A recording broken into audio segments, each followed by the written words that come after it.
नमो बुद्धाय दोस्तों, मैं बलदान सिंह बौद्ध राष्ट्रीय महासचिव national and international Buddhist society से BS motivation official YouTube channel में आप सभी लोगों का हार्दिक स्वागत करता हूं। दोस्तों, आज हम चर्चा करने वाले हैं सम्राट अशोक का बौद्ध धर्म के प्रचार प्रसार के लिए क्या योगदान था। उन्होंने किस तरह से बौद्ध धर्म को पूरी दुनिया में फैलाया, तो इस चीज पे हम लोग डिस्कशन करने वाले हैं।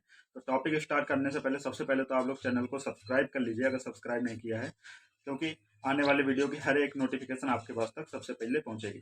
तो दोस्तों चलिए देर न करते हुए टॉपिक को शुरू करते हैं। बौद्ध धर्म अपनाने से पूर्व सम्राट अशोक ब्राह्मण धर्म के अनुयायी थे।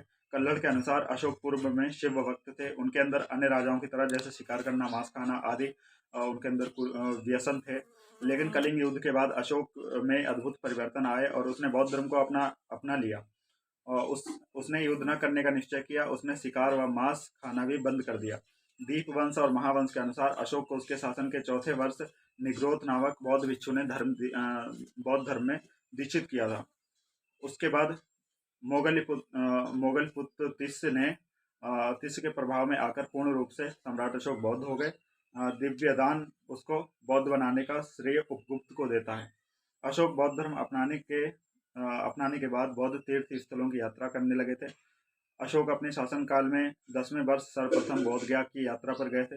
अपने अभिषेक के 20वें वर्ष लुम्बिनी ग्राम गए थे यात्रा के लिए। उन्होंने लुम्बिनी ग्राम को कर मुक्त घोषित कर दिया था। 1/8 भाग कर के रूप में लेने की घोषणा की थी सम्राट अशोक ने। अशोक के बौद्ध होने का सबसे स्पष्ट और सबल प्रमाण राजस्थान से बैरात से प्राप्त लघु शिलालेख है। अशोक स्पष्ट अपने आप को बुद्ध धम्म और संघ के प्रति समर्पित कहते हैं, बुद्ध धम्म के अनुयायी कहते हैं। अन्य शिलालेखों से भी इसकी पुष्टि होती है।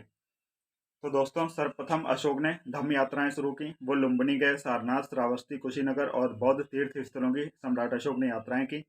रुमिनदेई स्तंभलेख इस बात के प्रमाण है। सम्राट अशोक के समय 251 बीसी में पाटलिपुत्र में तीसरी बौद्ध संगीति का आयोजन हुआ था। कथावस्तु नामक बौद्ध ग्रंथ की रचना हुई थी। अशोक ने बौद्ध धर्म के प्रचार के लिए धर्म महापात्र नामक अधिकारियों की नियुक्ति की थी। इसका प्रमाण 5वें शिलालेख में मिलता है।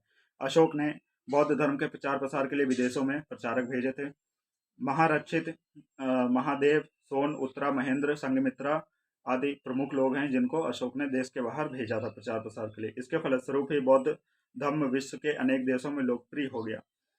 सम्राट अशोक ने बौद्ध धर्म के प्रचार के लिए अनेक बौद्ध विहारों स्तूपों का निर्माण करवाया था। विभिन्न स्थानों पर अभिलेख खुदवाए ताकि जनता को बौद्ध धर्म की जानकारी प्राप्त हो सके। अशोक का धम्म धम्म शब्द संस्कृत के धर्म शब्द से बना है। इसमें सभी धर्मों के अच्छे सिद्धांतों का संग्रह है। सभी नहीं बल्कि बौद्ध धर्म के अच्छे सिद्धांतों का संग्रह है। यह नैतिक सिद्धांत ही अशोक के धम्म का सार है। अशोक के धम्म के विषय में इतिहासकारों में मतभेद है। उसको कोई बौद्ध धर्म तो कोई ब्राह्मण धर्म तो कोई अशोक का आविष्कार मानता है। लेकिन दोस्तों, ब्राह्मण धर्म तो नहीं हो सकता है क्योंकि उसमें इतना अंधविश्वास पाखंडवाद भरा हुआ है। इसलिए वो बौद्ध धर्म के ही आधार पर उन्होंने अपना धर्म बनाया था। शिलालेख नंबर 12 में उन्होंने कहा है कि बौद्ध धर्म ही सभी धर्मों का सार है। कलिंग विजय के बाद अशोक ने धम्म विजय की नीति अपनाई। अशोक का धर्म सार्वभौमिक धर्म था जो आज भी प्रासंगिक है। इसके मुख्य सिद्धांत हैं अपने से बड़ों का सम्मान करना, छोटों के प्रति स्नेह करना, अपने माता पिता व गुरुजनों के प्रति सम्मान करना, दासों व नौकरों से अच्छा व्यवहार करना, सदैव सत्य बोलना, आत्म परीक्षण द्वारा दोषों को दूर करना, अहिंसा का पालन करना, सभी धर्मों का सम्मान करना, मनुष्य को पाप रहित और निष्काम से कर्म करने चाहिए ताकि मृत्यु के बाद मनुष्य को मोक्ष मिल सके। धर्म का महत्व क्या होता है दोस्तों?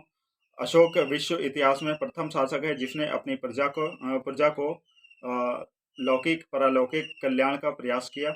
उसने सत्य और अहिंसा के पालन पर बल दिया।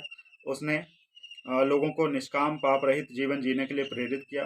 कलिंग युद्ध के बाद स्वयं भी इन सिद्धांतों का पालन करके अपनी प्रजा को अच्छे मार्ग पर चलने की प्रेरणा देता था। अशोक ने बौद्ध धर्म को जहां स्वयं पालन किया वहीं देश विदेश के लोगों को भी इसके लिए प्रेरित किया। जनता ने उनकी प्रेरणा को ग्रहण किया। सभी धर्म के लोग प्रेम और समन्वय से रहने लगे। अतः अशोक द्वारा किए गए सभी जनप्रिय लोकप्रिय कार्यों के कारण ही उसे भारतीय इतिहास में अशोक महान कहा जाता है। तो दोस्तों, सम्राट अशोक का बौद्ध धर्म के प्रचार प्रसार में बहुत बड़ा योगदान है। सम्राट अशोक ने भिक्षु संघ की स्थापना की थी। देश विदेशों में धर्म का प्रचार प्रसार करवाया था। सम्राट अशोक की ही वजह से भारत अखंड भारत बना था। सम्राट अशोक की वजह से आज बौद्ध धर्म पूरे विश्व में फैला हुआ है। तो दोस्तों, ये है सम्राट अशोक का योगदान। जितना सम्राट अशोक का बुद्ध धर्म के लिए योगदान है, उतना शायद ही किसी सम्राट का इस इतिहास में रहा हो। धन्यवाद दोस्तों, मुझे लगता है आपको जानकारी समझ में आ गई होगी। चैनल को ज़्यादा से ज़्यादा सब्सक्राइब करिए और वीडियो को शेयर करिए।